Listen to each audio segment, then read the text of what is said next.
Good morning. Thank you for joining me for another 5 good minutes with the Word.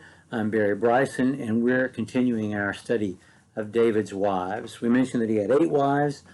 He had sons by 7 of those wives. But of those wives, those 8 wives, we only really get to know 3. But those 3 we get to know really well. We just finished yesterday talking about Michael, and I took up more than 8 minutes of your time during my 5 good minutes. For that, I apologize. Today we're going to start our conversation about Abigail. If you can have biblical crushes, if there's someone since you were a young man that you thought, wow, I'd like to have met her. There are a few, but Abigail, heavens, Abigail in the Old Testament. Abigail's name means my father's joy, which I think every young girl, every daughter born to a dad ought to be named Abigail, because of the meaning of that name. And it's wonderful that you know that her father would name her that, and I'm sure he felt about her that way. He married her off to a rich guy, a Calebite. This guy's name is Nabal. Nabal means worthless. For some reason, the Calebites, they seem to have names like that, kind of like a boy named Sue. In fact, the name Caleb means dog. So Caleb's mom and dad named their kid Dog. And Nabal's mom and dad named their kid Worthless. Anyway, this guy is worthless. He's not a nice guy. And we meet him in 1 Samuel 25. This is before David is king. He's still on the run from Saul. He has his 600 mighty men with him. That guerrilla force is protecting the southwestern borders of Israel from the Philistines and others, at the same time trying to evade Saul. They have been protecting the flocks of this rich man and have in no way plundered his possession. And so at shearing time, they quite respectfully go and ask for a gift, ask for benevolence, ask for a couple of animals that they can eat, so that David can feed his men. Nabal, however, being a rich guy and an arrogant rich guy, says, listen, I know who you are. You don't respect your master, Saul, and I'm not going to encourage my people to not respect me, so who do you think you are? So when this word of disrespect comes back to David, David keeps 200 men back with the stuff to protect their stuff, and takes the rest of his force, a hardened fighting force, and he says, we are going to wipe out the men in this household. We're not going to leave one of them alive.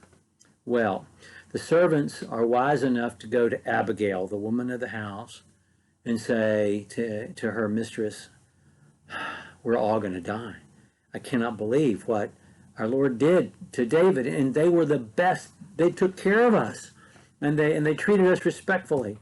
And so she takes everything that she can collect in her household, which is not much. I mean, it sounds like a lot.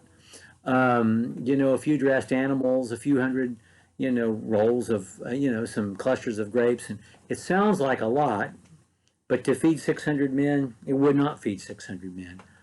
And she intercepts David.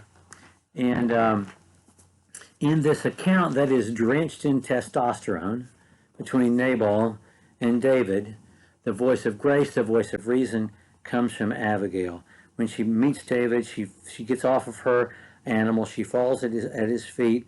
She says, please don't let my Lord pay attention to this worthless man. His name is Nabal, and that's who he is.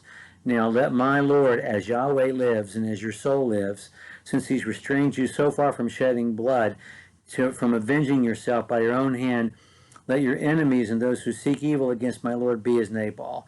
Let this gift which I, your servant, have brought to you be given to the young men who accompany you.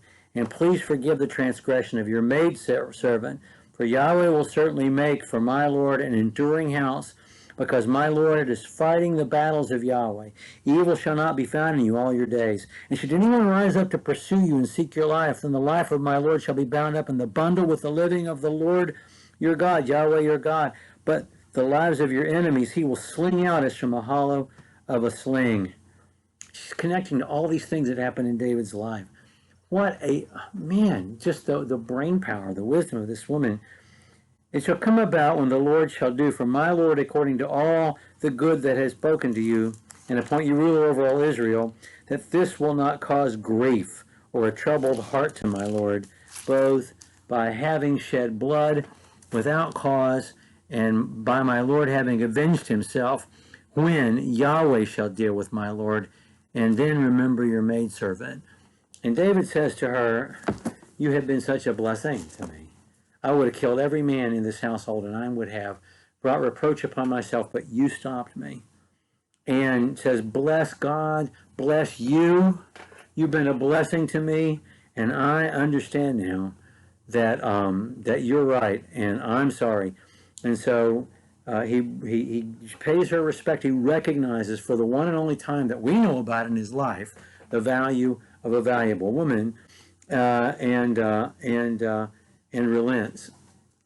Well, we have more of the story to tell tomorrow, but for today, thank you for joining me for this story thus far, and we'll talk more about Abigail tomorrow in another 5 good minutes with the Word.